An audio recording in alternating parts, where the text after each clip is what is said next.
We imagine medieval life as static, filthy, and boring. A gray blur of mud, bad teeth, and people who were born in one village die in the same village and do absolutely nothing interesting in between. But the reality was stranger, louder, and a lot more emotionally messy than that. Medieval people were not museum mannequins trapped in time. They were tired, frustrated, surprisingly funny human beings, constantly improvising their way through a world that did not care if they kept up or not. Tonight, you are not getting knights and battles and kings with shiny titles. You are getting the awkward parts, the unglamorous parts, the things that were so normal back then that almost nobody bothered to write them down. The quiet terror of being buried alive. The way a simple sneeze could briefly become a spiritual emergency. The fact that many people went through life with only the vaguest idea of what their own face actually looked like. You are going to meet people who gave their shovels names, who guarded a single pair of shoes like treasure, and who treated silence not as a luxury, but as a warning sign that something might be seriously, spiritually wrong. If that sounds odd and slightly funny, good. Medieval life was odd and slightly funny, even when it was terrifying. So before you get comfortable, do the modern ritual thing. If you genuinely enjoy these slow, strange walks through history, you can subscribe, or just leave this playing while you fall asleep in your own very non-medieval bed. And tell me in the comments where you're listening from and what time it is for you right now. It's always strangely comforting to see this little digital village appear under the video. People from different countries, different time zones, all quietly agreeing to be haunted by the past together for a while. Now, dim the lights if you can. Maybe turn on a fan or some soft white noise. Make yourself a drink that would horrify a medieval doctor. Coffee at midnight, iced tea in winter, something with too much sugar. This isn't a lecture. It's more like sitting by a fire with someone who refuses to skip the weird footnotes of history. And to understand just how human medieval people were, we have to start with one of the biggest lies we tell ourselves about them, that they never moved. We love the idea of the rooted medieval peasant, born in a thatched cottage, tending the same strip of field, marrying the neighbor, and dying in the same bed, in the same room, in a house that never changes. It makes the past feel simple, contained. But if you dropped into the Middle Ages and actually watched what was happening at ground level, the picture would look very different. It would look like people packing, slowly, reluctantly, over and over again. Crops fail. Not once, not as a dramatic one-off disaster, but as a pattern. The weather doesn't care about your rent, or your children, or your very reasonable desire not to starve this year. A few bad seasons, and suddenly the land that was supposed to sustain you is quietly killing you instead. Then your lord raises rents, or demands new obligations, or remembers you exist and wants more from you than your body can realistically provide. You do not complain. Complaining is dangerous. Complaining gets you fined, beaten, or conveniently noticed when the next round of punishments is being handed out. So you pack, and pack is generous. There is no suitcase, no backup apartment, no storage unit filled with things you don't really need. Packing means looking around one cramped room and asking, what can we physically carry on our backs without dying on the road? It means arguing over whether the heavy cooking pot is worth it, knowing that without it, you cannot cook properly, but with it, every mile is going to hurt more. It means leaving behind objects that have been with your family for years because survival wins every argument. You don't walk toward opportunity. You walk toward, maybe this place is slightly less cursed. Maybe the next village didn't lose all its grain. Maybe the next landlord hasn't raised the rent yet. Maybe the army that just marched through and ate everything won't come back on its way home. Medieval life, for many people, was not a peaceful, rooted farming idyll.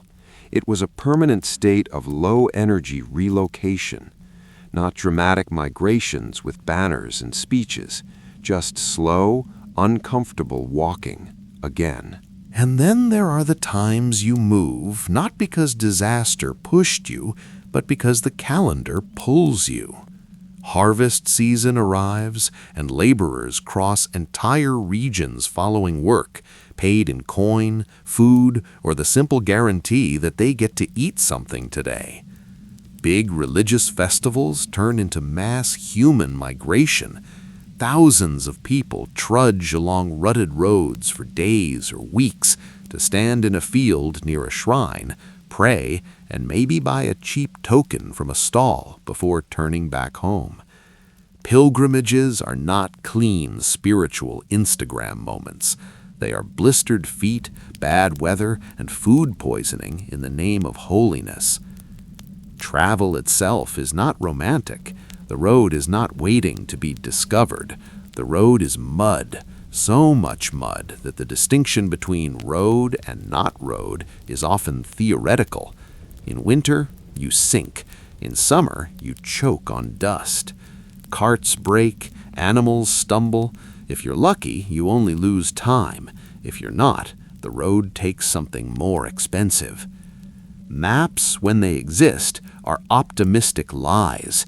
They are drawn by people who have never stepped in your mud, who draw straight lines where you know there are swamps, cliffs, and suspiciously angry geese. Signposts are rare. Distances are vibes. It's not far means you might get there before you lose the will to live. Getting lost is not an accident. It is the default setting. So how do you know what's happening in the wider world? You listen. Gossip is faster than any official messenger. A merchant with loose morals and a loud voice can spread rumors across half a kingdom just by stopping at enough taverns. A peddler arrives with cheap trinkets and expensive stories. A lord has died. A war has started. A miracle happened somewhere very far away and very conveniently unverifiable. Whether or not these things are true almost doesn't matter. The story travels. Reality tries to keep up. In a world like this, people are not static peasants nailed to their birthplace. They are tired, mobile survivors, walking away from problems and straight into new ones, muttering about it the entire way. History draws borders on maps and pretends everyone stayed neatly inside them. Medieval people walked right over those borders, slowly, in worn shoes, hoping the next village's disasters were at least different from their own. And if you grow up in that world, where the ground beneath you is never guaranteed, where the road might call you at any moment, you do not get a long, protected childhood to find yourself. Childhood, for most medieval people, is not a soft, glowing phase filled with toys and carefully monitored playdates. Childhood is a countdown to usefulness. A medieval child is not asked, "What do you want to be when you grow up?" That assumes a future wide enough to choose from. The real question is, can you be useful yet? Because if the answer is yes, you are no longer just a child. You are a worker with shorter legs. As soon as you can walk without immediately falling into the fire pit or the nearest bucket, you get tasks. Small ones at first. Carry this, fetch that. Stand in the field and wave your arms at birds until they decide your family's grain is not worth the trouble. None of this is considered cruel. It is normal. A household is not a private emotional bubble. It is a survival unit, and every member has a job, even if that member is still missing half their baby teeth. By the time you reach what modern people would call early childhood, you are already competent at something. You can carry water without spilling all of it. You can help gather firewood. You can watch the younger ones and stop them from wandering into the pond or eating something that will definitely kill them. You might help with planting, dropping seeds into holes adults have dug, covering them with earth, patting the ground like you were tucking in the future. There is no tidy line where school ends and work begins. Education is not a separate building. Education is the work. You learn to bake because you stand near the oven and do what you're told. You learn to mend because someone hands you a needle and does not have time to explain twice. There are no written safety instructions. The closest thing to a training manual is watching someone else and trying not to repeat the mistakes that left scars on their hands. When you get hurt, and you will, that is not a milestone your parents post about proudly. It is a lesson. You cut yourself? Now you understand why the knife is not a toy. You get burned? Now you understand why the hearth is not a game. Surviving your mistakes is how you graduate. The ones who do not survive their mistakes do not get mentioned in the prospectus of medieval childhood. None of this means medieval parents are heartless. They worry, they grieve, they tell stories at night to calm frightened minds. They laugh with their children when there is time and energy left for laughter. But the expectation underneath all of that is clear. Childhood is preparation, not pause. A capable child is a safer child. If you can work, you are valuable. If you are valuable, people will fight harder to keep you alive. By your early teens, you are not almost grown. You are, in practice, an adult. You might already be apprenticed to a craft, sent to serve in another household, or working full days in fields or workshops.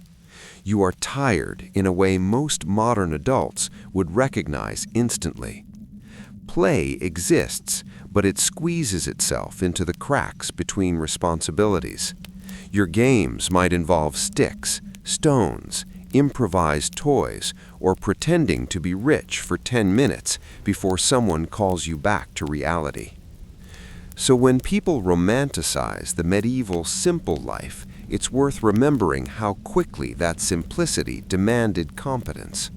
There is nothing simple about handing a child a stack of tasks and hoping they survive long enough to become the kind of adult who can hand tasks to someone else.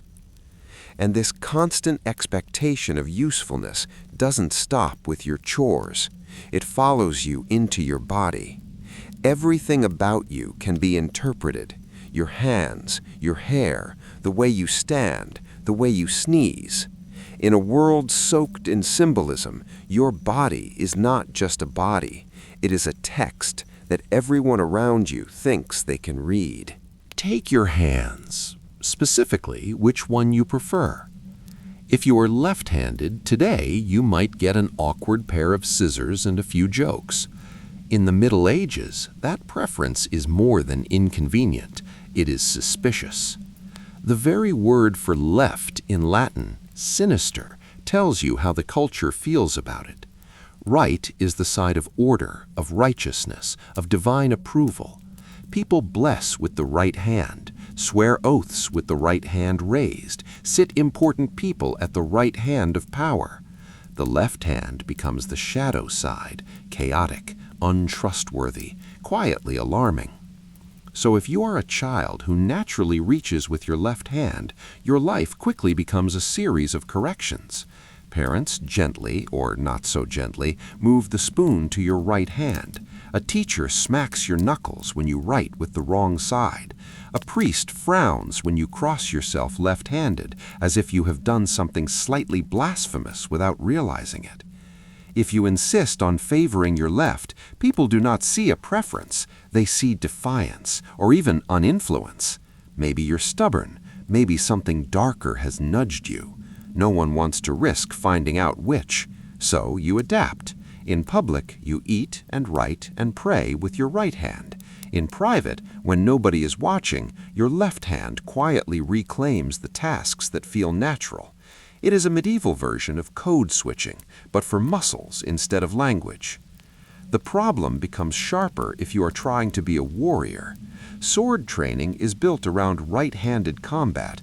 Stances, drills, shield positions, everything assumes the sword is in the right hand. If you fight left-handed, you confuse your opponent, which sounds like an advantage, but you also confuse your instructor, which is not. Being unpredictable makes people uneasy. Being effective while unpredictable makes them more uneasy. So even on the battlefield, even in a profession where you would think results matter more than etiquette, your handedness is policed. The message is simple. The body should behave the way the culture expects it to. Right equals order. Left equals problem.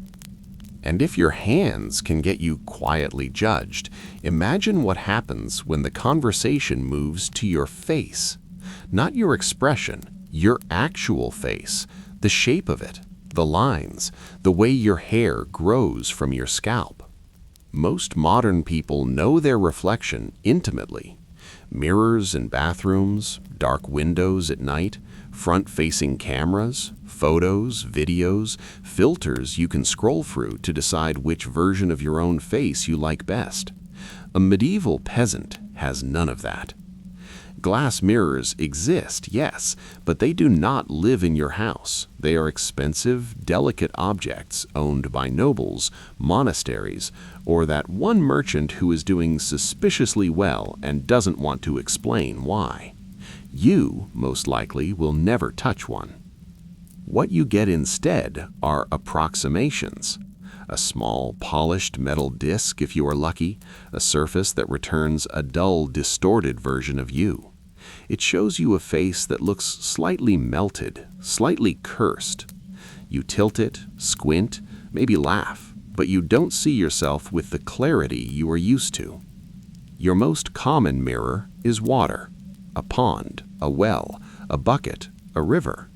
You lean over the surface, and for a brief moment, a blurred version of your face looks back at you. A ripple passes, a breeze moves, someone calls your name, and the image breaks apart. You do not linger.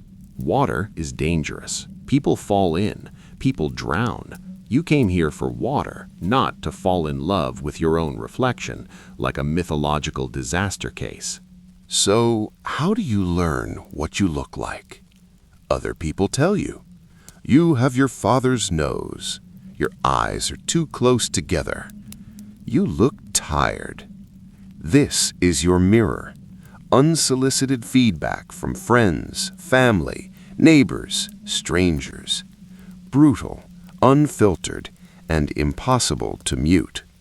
Grooming, therefore, is approximate. You trim your hair by feel, not by sight.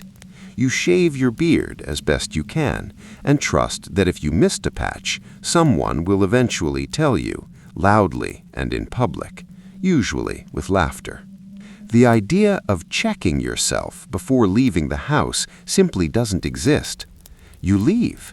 If no one starts laughing immediately, you assume things are probably fine. Portraits do not help much either. Most people will never have a portrait. Those who do quickly discover that medieval art is not self-consciously realistic. Artists care more about symbolism than accuracy. The result is a version of you that looks noble, serene, symmetrical, all very flattering, none of it strictly true. In this world, obsession with appearances is difficult. Vanity requires access. Access requires money. Most people have neither, which creates a strange kind of freedom. Medieval society is still judgmental, but it judges differently. You are not primarily assessed by your jawline or your filter game.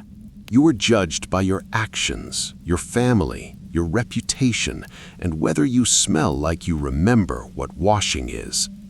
In a world without clear mirrors, self-esteem is built less on selfies and more on survival. And sitting right on top of that survival is another layer of meaning. Hair.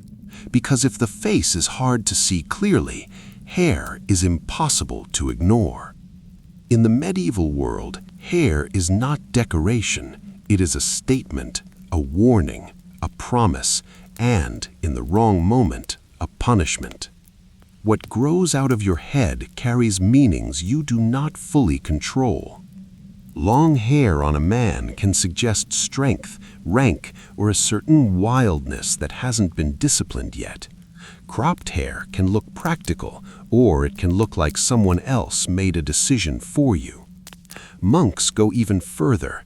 They carve a bald circle into the top of their heads, the tonsure, as if to say, this part of me doesn't belong to me anymore. It belongs to God, to the monastery, to a rule book that tells you exactly how much of your scalp should be exposed at all times. For women, hair is even more loaded. Respectable women cover it. Veils, wimples, hoods, layers of fabric that turn hair into a secret for the household, not the street. Loose hair on a woman sends very specific signals, and none of them are having a casual day. Loose hair can mean mourning. It can mean madness. It can mean sexuality turned outward, uncontrolled, and deeply alarming to people whose entire social system is built on restraining that. If a married woman walks through town with her hair flowing freely, people do not just see strands of hair, they see a story. Something has snapped. Someone has failed to control her. Something scandalous is either happening or about to happen. Hair escaping a veil is treated like a warning sign in progress. It does not matter what the woman herself intends. The culture has already decided what escaped hair means. Cutting hair, therefore, is never just practical. Yes, people trim. Yes, people manage length. But the dramatic cut, the forced shave, that is symbolic warfare. If you are punished publicly, one option is to take your hair. Shaving a head, hacking hair short, doing it in front of witnesses, this is humiliation you cannot hide. You walk home carrying your punishment on your scalp. Everyone who sees you knows something has happened, even if they don't know the details. It is like wearing a sentence where your hair used to be. It is more than embarrassment. It is a kind of identity theft. People are used to seeing you framed by a certain shape of hair, a certain style, a certain way of covering it. Take that away suddenly, and you no longer look like yourself. You catch a glimpse of your own distorted reflection in water and momentarily don't recognize the person staring back. Religious life adds another layer of intensity. Monks with their tonsures have to maintain that bald circle. It is not a one-time dramatic ritual and then you're done. Hair grows. Someone has to keep shaving it off. Imagine continually recreating the same odd, self-effacing haircut because you want to make sure God, your abbot, and your fellow monks can tell at a glance that you are still committed. It is devotion with a visible maintenance schedule. Beards also carry meaning. A beard can imply maturity, authority, or stubborn masculinity.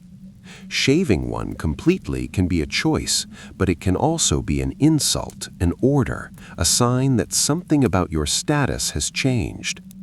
Medieval men do not experiment with facial hair the way modern fashion cycles do. They shave with intent, not for variety. And hair is not just symbolic on the head. Strands themselves are dangerous objects. People worry about where their hair goes when it is cut or combed out. Loose hair can be used in charms, in curses, in little rituals that neighbors swear they don't believe in but never quite stop doing. If hair carries a piece of you, then leaving it lying around carelessly is like dropping fragments of your identity for anyone to pick up. So you keep track. You burn hair, bury it, or dispose of it in ways that feel safe. Losing hair is not cosmetic. It is risky. It opens up one more small, anxious doorway through which bad luck might crawl. After all of that, it makes a certain strange sense that medieval people do not believe all days are created equal either. If hair can be dangerous, a date on the calendar definitely can. Time in the Middle Ages is not an empty container you pour your schedule into. It is a landscape with good paths and bad swamps, lucky ridges and cursed pits. Pick the wrong day to do something important, and if it goes badly, everyone knows exactly what to blame. Not your decision, not your preparation, the day.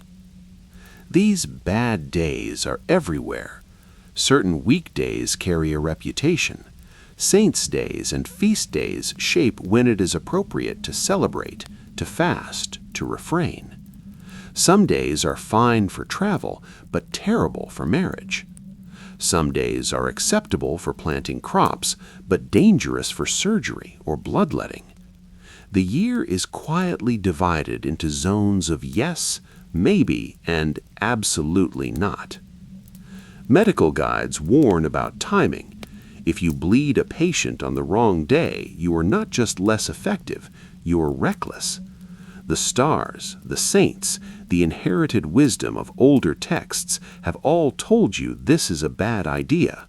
Proceeding anyway feels like tempting fate, and then acting surprised when fate takes you up on the offer. Farmers work under the same logic. Of course they watch the weather, they feel the soil, but hovering above that practical knowledge is a floating layer of calendar anxiety.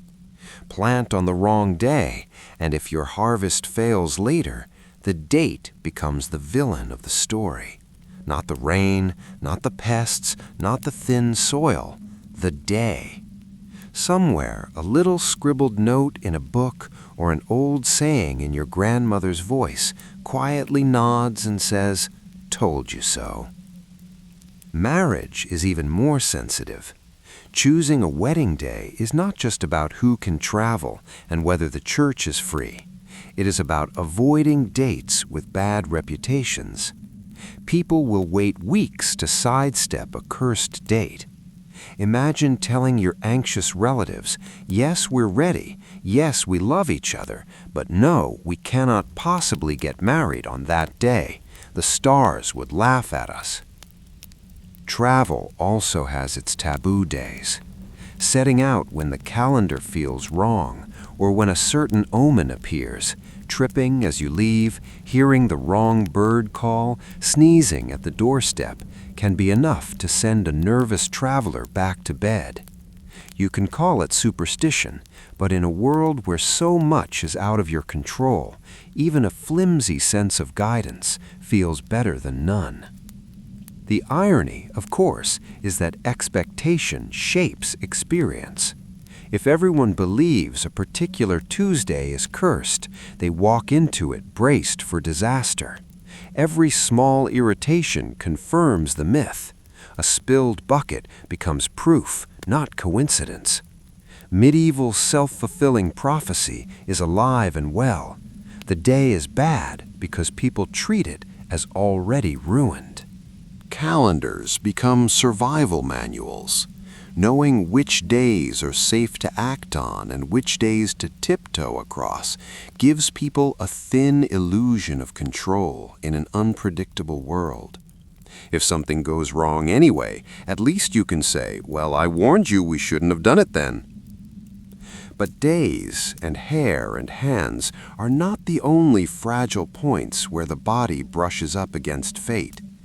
Sometimes a single involuntary explosion of air from your lungs is enough to make everyone in the room pause and call on divine backup. In the medieval imagination, a sneeze is not just a sneeze. It is a momentary glitch in the system.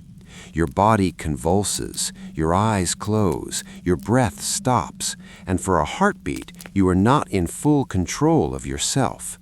Any gap in control is suspicious. Any gap in control feels like a doorway.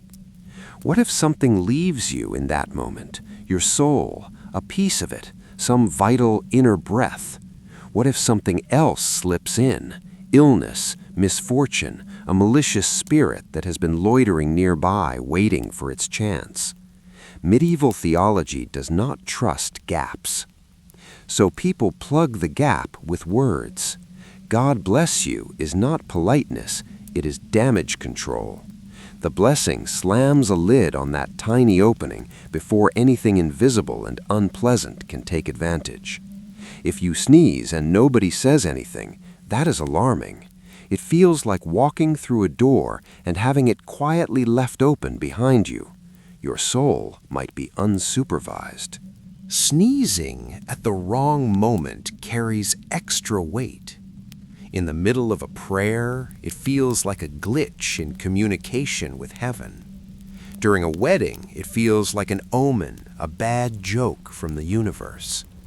While making an oath, signing a contract, or agreeing to something serious, a sneeze can be enough to make everyone pause, reset, and start again from a safer point on the sentence. Medical ideas complicate things further.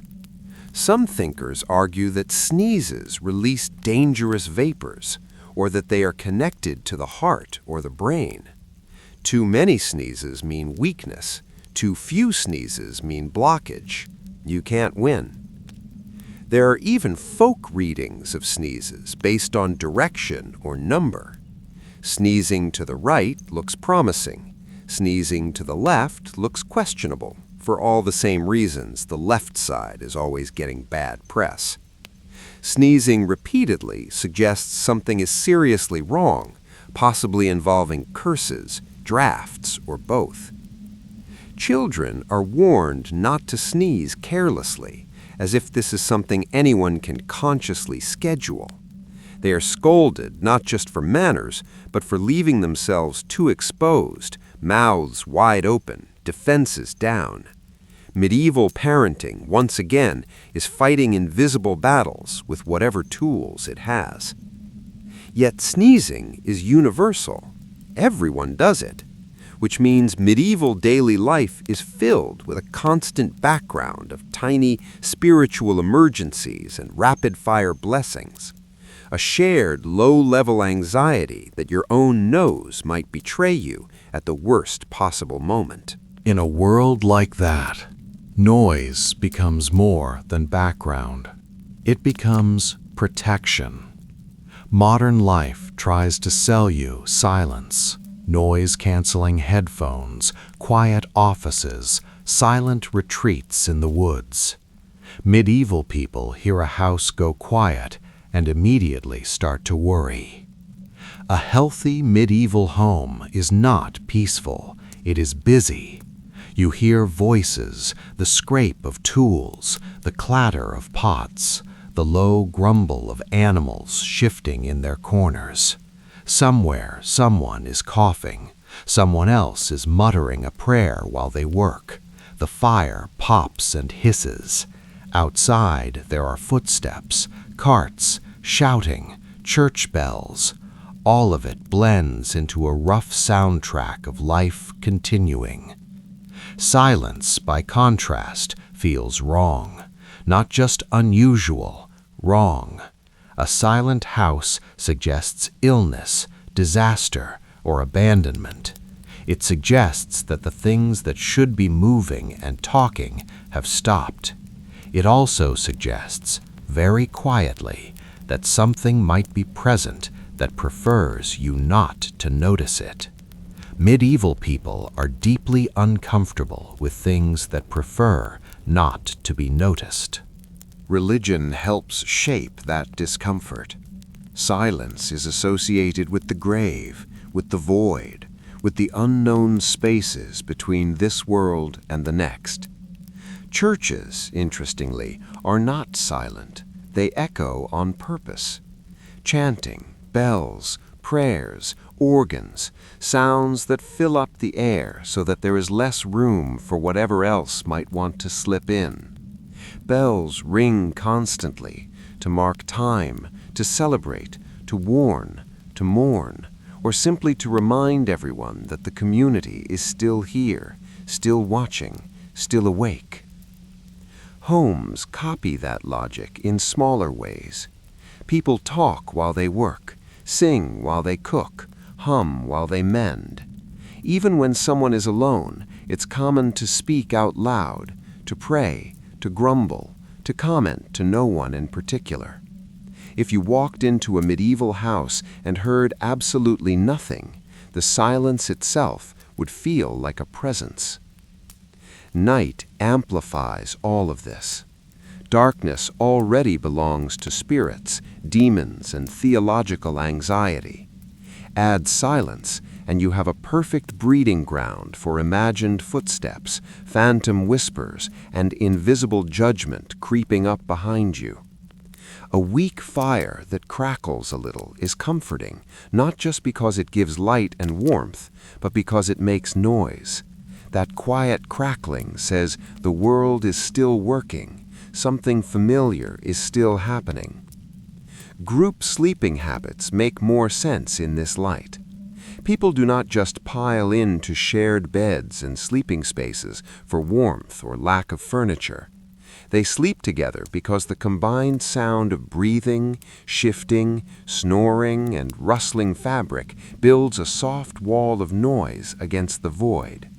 When you wake in the dark and hear other people existing near you, you know that nothing has silently snatched you into another state.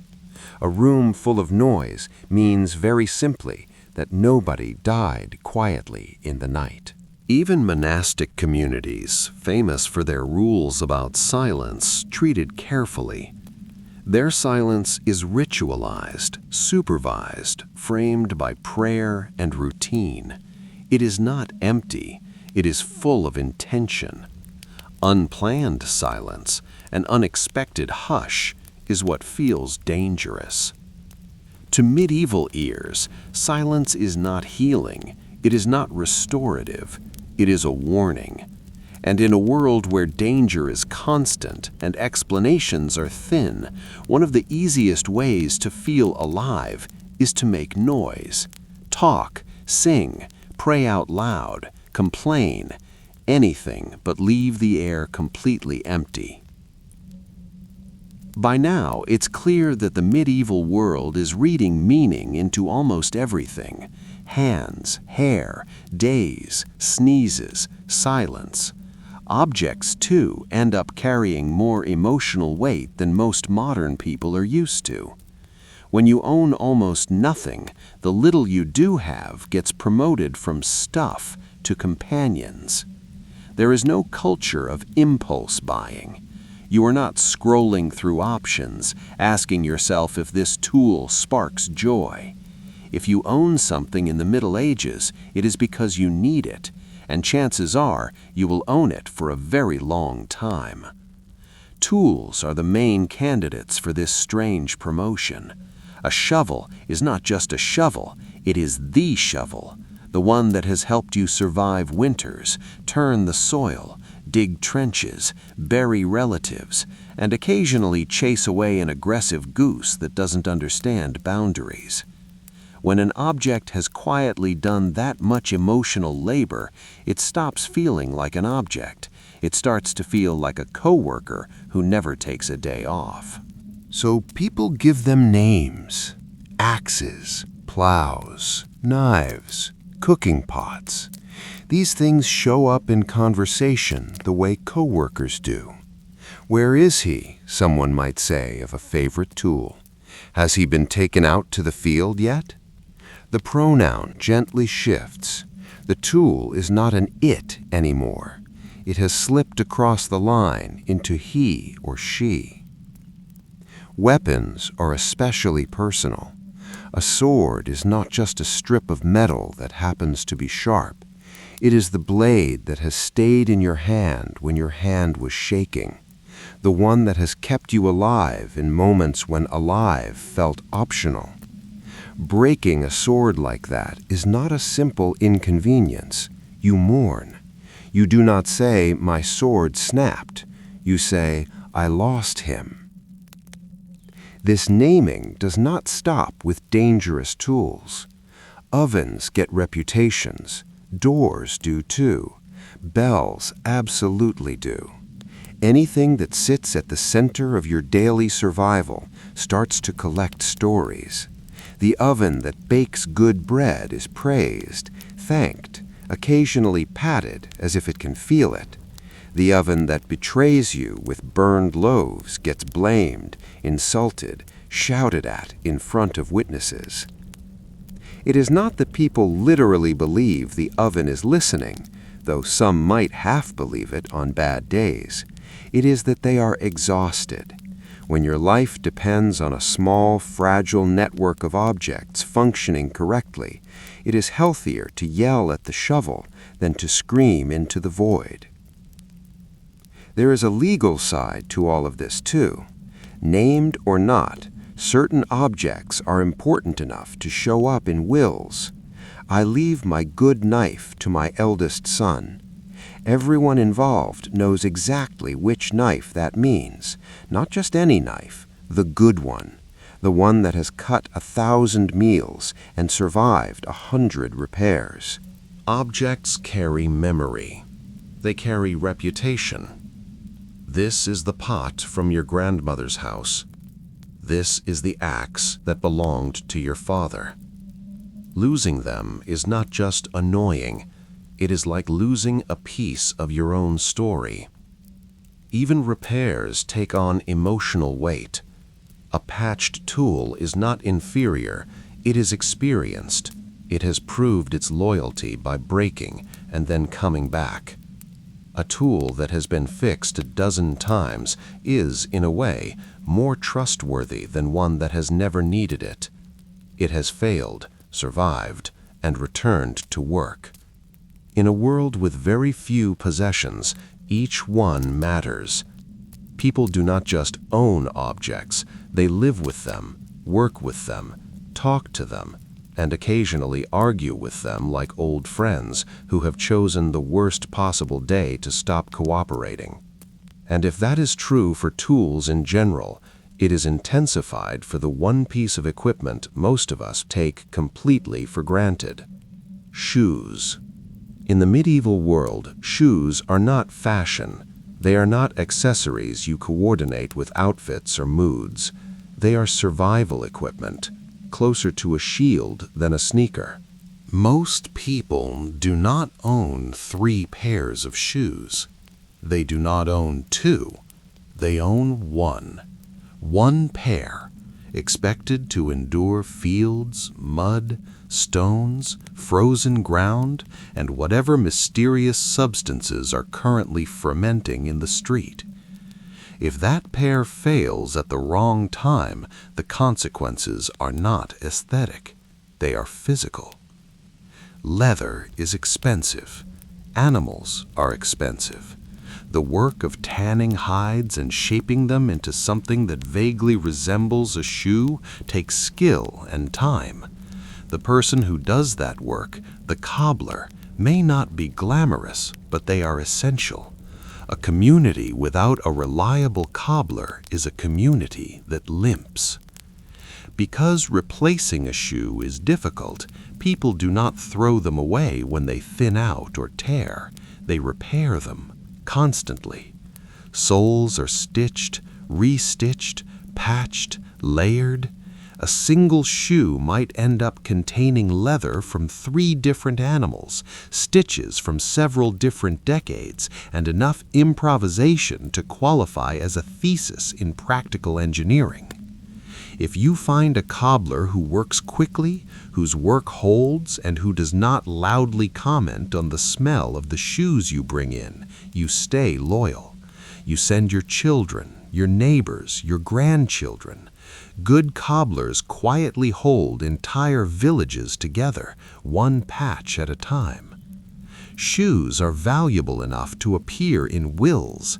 "My best shoes go to" is not a joke. Parents pass them down to children. Older siblings inherit shoes that have already seen more than enough weather for one lifetime. Breaking in new shoes is not painful because they are stiff and fresh. It is painful because new often means someone else's old ones. Walk outside in winter without proper footwear, and the ground is not just uncomfortable, it is dangerous. Frostbite doesn't care how careful you are with money. The cold goes through skin, through flesh, and into bone, and there isn't a hotline you can call for same-day delivery of boots. So if your shoes break and you cannot get them fixed immediately, you improvise. You wrap your feet in cloth, in straw, in whatever material might delay the damage long enough for the cobbler to work his small miracle. Your steps become cautious because every misstep has a cost.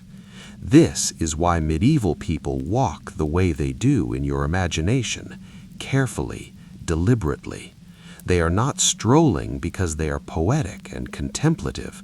They are trying not to destroy the only barrier between their skin and a hostile surface. You do not sprint unless something truly awful is chasing you, because if your shoe fails mid-run, you will be dealing with that choice for months. Puddles are not minor annoyances. They are shoe-eating traps. You avoid them, not because you fear mud on your clothes, but because wet leather wears out faster. In a world without cheap replacements, durability is everything. Shoes are not discarded. They are managed, nursed, argued with. So when you picture medieval life, try to remember that those worn-out, misshapen shoes are not simply symbols of poverty. They are symbols of responsibility. If your shoes last, it means you have walked carefully, repaired faithfully, and navigated the world with just enough luck to keep your feet intact. All of these small details, named tools, patched shoes, marks in place of signatures, feed into one of the quiet fears that hums underneath medieval life. The fear of disappearing. Not dying, everyone expects to die, but being erased, being forgotten, as if you never walked on this earth at all. Medieval people are painfully aware of how quickly lives vanish into the mud. This is why names matter so much.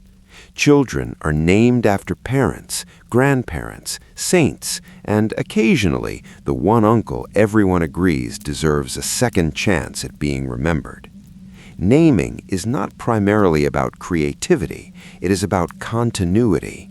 You are not just honoring someone by reusing their name, you are keeping them active in the world, one generation at a time.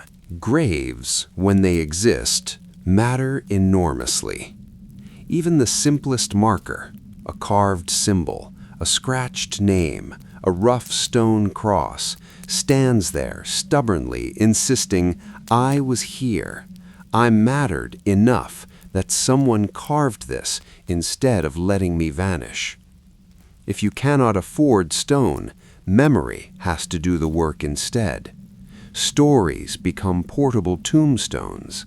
You carry the dead in your mouth, not in a photograph. This obsession with being witnessed spills into everyday transactions. Contracts are read aloud in front of groups. Promises are made with witnesses. Events are publicly marked. If enough people saw something happen, it becomes real, anchored by their collective memory. If no one saw it, it might as well not have happened at all. Privacy is not romantic, it is risky. Church records serve a dual purpose. Baptisms, marriages, deaths, all are carefully logged, not only for spiritual reasons, but for memory. Being written down is a kind of insurance policy. It means that somewhere, on a page you may never see, your name exists in ink. You are harder to erase. Even charity is tied to remembrance. Give money or goods to a church, and you can ask for a simple favor in return. Say my name during prayers. Say it after I'm gone. Make sure that for a little while longer I still exist wherever speech can reach. This is not empty spiritual vanity, it is fear management. As long as someone speaks your name, you are not completely gone. Ironically, this stubborn clinging to memory works. Centuries later, we still know some of their names because they scratched them into stones, paid to have them written in books, or tied them to stories strong enough to survive.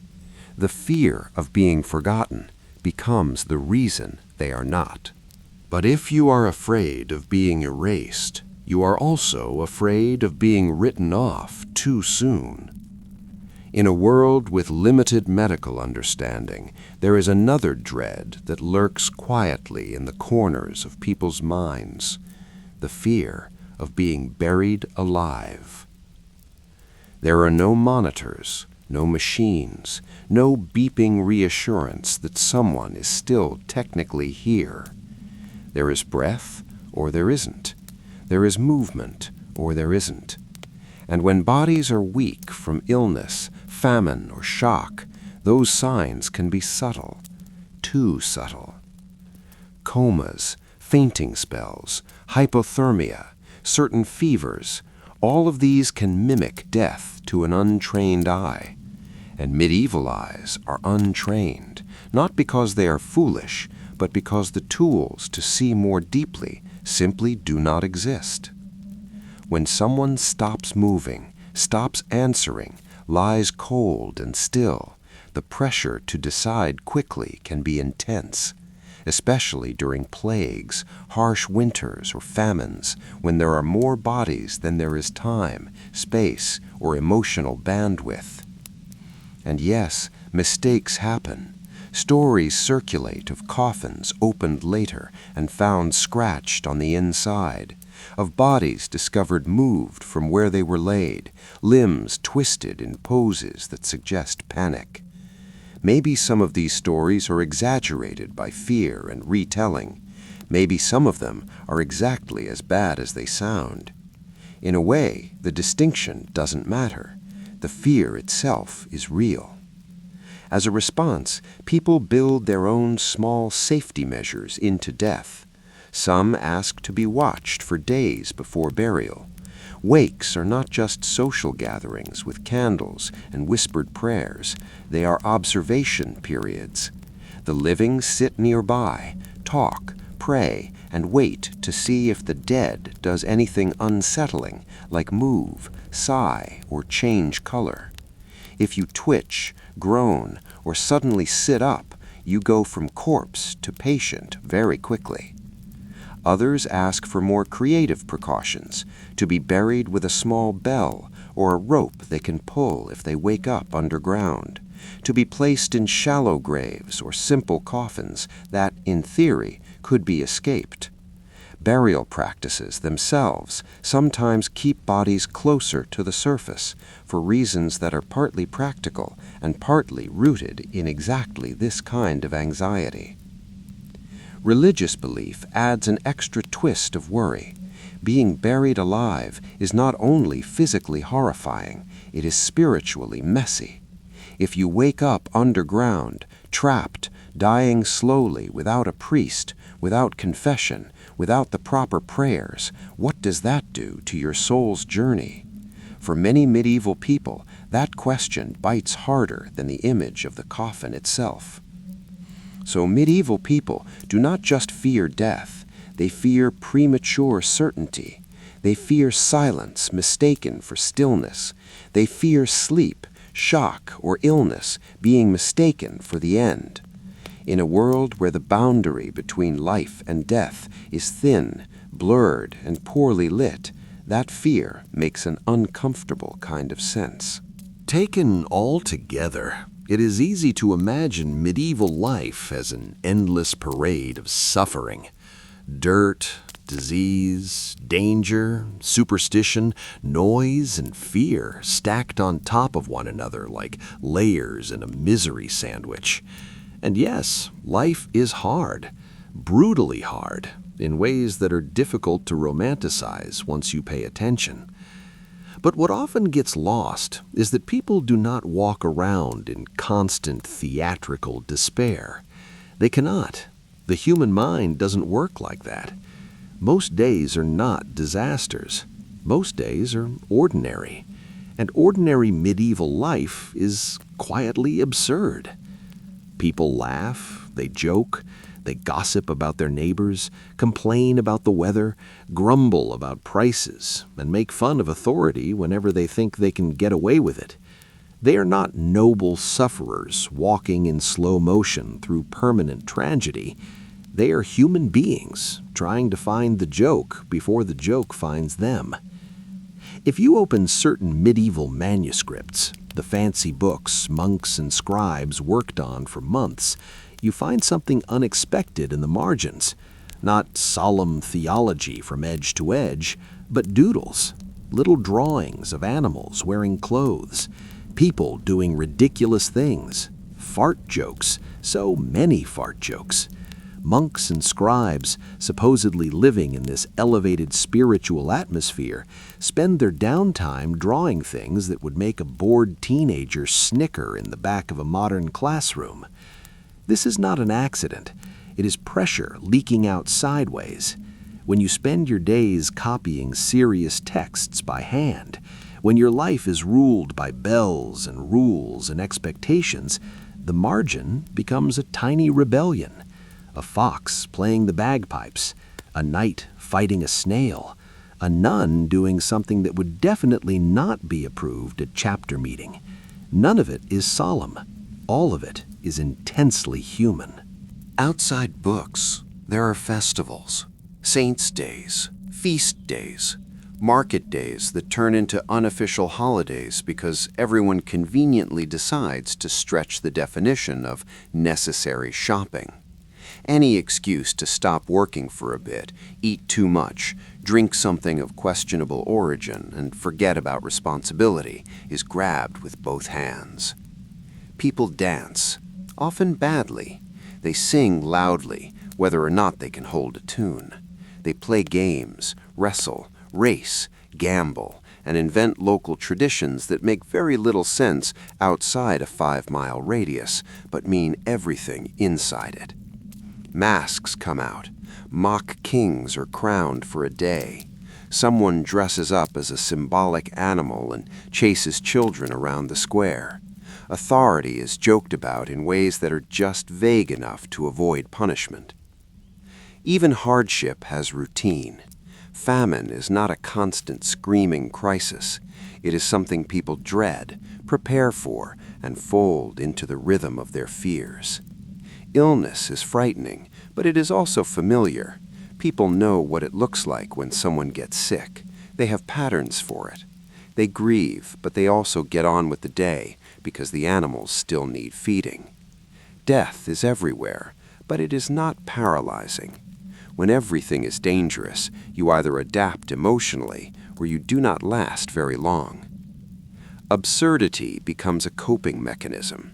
Naming tools, yelling at ovens, treating a sneeze as a spiritual event, avoiding suspicious Tuesdays, walking carefully to preserve a single pair of shoes. None of this means medieval people are foolish. It means they are trying to build small pockets of control inside a world that will never fully explain itself. They find meaning in ritual, comfort in repetition, humor in exaggeration. When you cannot control harvests, war, disease, or rulers, you control whatever you can. You control how you react. You decide that today is a bad day to travel and feel better staying home. You decide your shovel is sulking, and somehow that's easier to live with than the idea that random chance broke your only good tool. So medieval life is not a straight line of misery. It is a long improvisation, stitched together from fear and familiarity, hardship and habit, serious belief and deeply unserious behavior. People are not waiting patiently for progress to rescue them. They are living right there in the system they have, making it work as best they can, even when it looks ridiculous from the outside. History from a distance remembers wars and plagues and kings and dates, but medieval people remember themselves through jokes, rituals, arguments with objects, and the small, stubborn pleasures of ordinary days. That's the part that usually gets edited out of the story because it doesn't fit the neat myth of Dark Ages. And if you move forward a little in time into Tudor England, you see the same human anxiety. It just wears different clothes and a different layer of makeup. In Tudor society, beauty is not a private hobby. It is not something a woman quietly decides for herself in a bathroom mirror with good lighting. It is a public expectation, closely watched, quietly enforced. The ideal woman is supposed to look a certain way, behave a certain way, and radiate a particular kind of softness and obedience without ever declaring it out loud. Beauty functions less as decoration and more as evidence. Evidence that you belong to a certain class, that you live a certain life, that you know your place. Pale skin sits at the top of this hierarchy. A fair complexion tells everyone that you do not work in the sun. You belong indoors, under roofs and tapestries and supervision. Dark, weathered skin implies labor, fields, and exposure. It suggests dangerously that you have contact with the outside world, that you move freely enough to tan. The sun, in this logic, is for peasants. Noble women shield themselves from it with veils, hoods, powders, and layers of fabric that keep light and the appearance of labor off their faces. Softness matters as much as color. The ideal Tudor woman should look physically delicate, even if in reality she could probably lift more than half the court. Hands are supposed to be smooth, not calloused. Movements should be small, controlled, gentle. Strength, when it exists, and it has to because life is still difficult, is expected to hide under a costume of fragility. A woman who appears too capable, too sturdy, risks being read as unfeminine, and unfeminine women are treated with suspicion. Silence completes the picture. The ideal woman speaks quietly, sparingly, and preferably not at all unless prompted. Wit is admired in men. It is tolerated in queens when politics requires it. In ordinary women, it is dangerous. A sharp tongue can be translated into ambition, and ambition in a woman is rebranded as a moral flaw. Chastity in this framework is not just about sex. It extends to speech, posture, laughter, the way you look at people. A woman who laughs too freely, who looks someone directly in the eyes for too long, risks having her entire character questioned without anyone needing to say why out loud. The accusation never has to be spoken. The signals are enough. Maintaining this ideal is not easy or painless. Cosmetics are not safe little pots from a regulated industry. Powders can contain lead. Ointments and paints might be made with harsh, poisonous ingredients that slowly damage the skin they are supposed to perfect. The cost of looking right is sometimes paid in headaches, rashes, and long-term health problems. But the pressure to match the ideal is relentless, especially at court, where a woman's face is treated like both a canvas and a report card. Queens and high-ranking women are under constant scrutiny. Their bodies are not private, they are political assets. Their fertility is discussed, their weight is commented on, their expressions are interpreted as signs of favor or disfavor, loyalty or secret rebellion. A queen who looks tired, sick, or aged too quickly becomes fuel for rumor. Beauty becomes a trap. Too little, and you are dismissed. Too much, and you are suspected. A woman who is very beautiful might be seen as dangerous, manipulative, wielding her looks like a weapon. Aging, meanwhile, quietly erodes the only kind of power some women are allowed to display publicly. Underneath the different clothing and different stakes, it is the same old story. The body as a battlefield where society writes its anxieties. In the Middle Ages, it was left hands, hair, sneezes, silence, shoes. In Tudor courts, it is skin tone, softness, posture, and how convincingly you can pretend your life has never involved effort. Different era, different rules, same human need to find some way, any way, to survive inside expectations that were not designed with your comfort in mind. In a way, the story loops back on itself. The same fears keep turning up in different costumes: fear of being judged, fear of being forgotten, fear of choosing the wrong moment to act and paying for it forever. The only thing that really changes is the set dressing.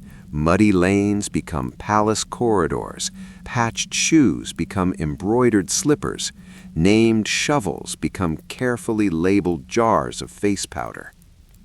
But if you step back from the details, the sneezes, the unlucky days, the lead-based makeup, you start to see the common thread. Medieval people, Tudor courtiers, Roman drinkers, all of them are living in worlds that feel unstable and poorly explained. None of them have the comfort of thinking science will fix this in a century or two. For them, this is it. The universe is confusing right now and will remain confusing forever. So they grab onto whatever gives them a sense of orientation.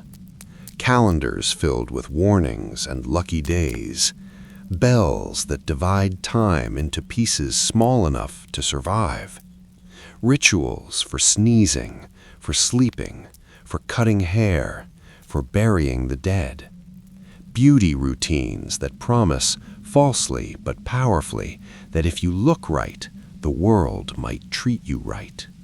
From our side of history, it is easy to laugh at some of this, to say, imagine thinking a sneeze could let a demon in, while simultaneously checking a horoscope just for fun, or refusing to do something important on a date that feels wrong.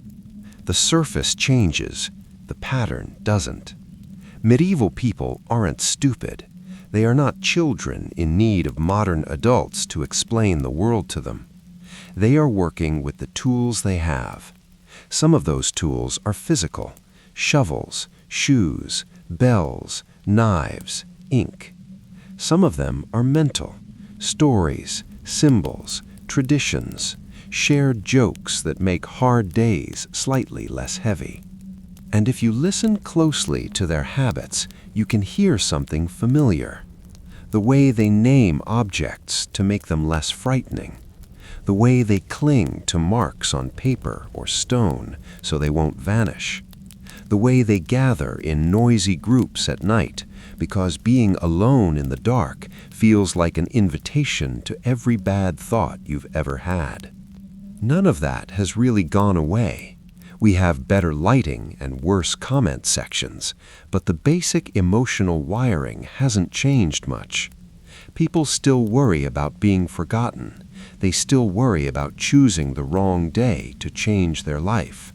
They still argue with their technology the way medieval farmers argued with their ovens. The mud is mostly gone from the streets. The shoes are cheaper. Mirrors are everywhere, and they show you every pore in painful detail. Yet the same old questions follow us around. Am I doing this at the right time? Does anyone see me? Will I be remembered? Is there any logic to the disasters that land on my doorstep? Or am I just very unlucky on a cosmic Tuesday? If there is a comfort in looking back at medieval life like this, it is not the smug feeling of being more advanced.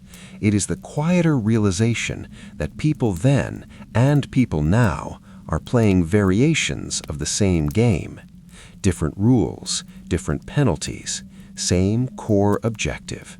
Make it through the day with your body mostly intact and your sense of self not completely shattered. So when you imagine the Middle Ages from now on, try not to see a static painting of suffering. Picture movement, people packing in the half-light, arguing about cooking pots, walking mile after mile toward homes they haven't seen yet. Picture children chasing birds from fields, proud of the small tasks that make them useful. Picture someone standing over a bucket of water, catching a warped glimpse of their own face, then turning away because there is work to do. Picture a woman tucking every strand of hair under a veil because she knows what loose will be taken to mean whether she intends it or not. Picture a left-handed boy carefully switching to his right in front of the priest and going back to his left when he's alone in the barn. Picture a cobbler bent over a shoe that should have died years ago, stitching yet another layer of leather on top of its tired sole. Picture a family gathered around a body, candles burning low, watching the chest of the dead just in case it rises. Picture a wake that is equal parts mourning and vigilance. Picture the moment of breath or the continued stillness and the way the room exhales either way. Picture someone blessing a sneeze, not because they're polite, but because for one small second they were genuinely afraid for you. Picture a village that gets nervous when the bells are silent, or when the house is quiet, or when the usual noises of life suddenly stop for no obvious reason. And picture the laughter, the crude jokes, the monks drawing ridiculous animals in the margins while pretending to copy something holy, the masked dancers at festivals, the loud off-key singing, the drunk uncle of the 15th century telling the same story for the 5th time and still getting laughs. Medieval people were not aliens. Their world was harsher, yes, and the tools they used to understand it were different, but their fears, their jokes, their little rituals and coping mechanisms, they look uncomfortably familiar when you get close enough. They worried about being forgotten. They were suspicious of silence. They named their shovels. We name our cars, our laptops, our group chats. Different century, same impulse. So, as you drift off or go back to whatever you were doing before this, carry one small thing with you. The next time you sneeze and someone says bless you, or the next time you avoid doing something important on a day that just feels wrong, or the next time you talk to your coffee machine like it can hear you, you are a little bit medieval. And that's not an insult. It's a reminder that the line between them and us is thinner than it looks. History remembers the wars and the plagues. People remember themselves through habits, jokes, little rituals of survival. Which medieval habit felt the most relatable to you, or the most absurd? Was it the fear of being buried alive, the suspicion of silence, the idea of scheduling your life around unlucky days, or the practice of giving your tools names so you don't feel quite so alone when the world turns hostile again?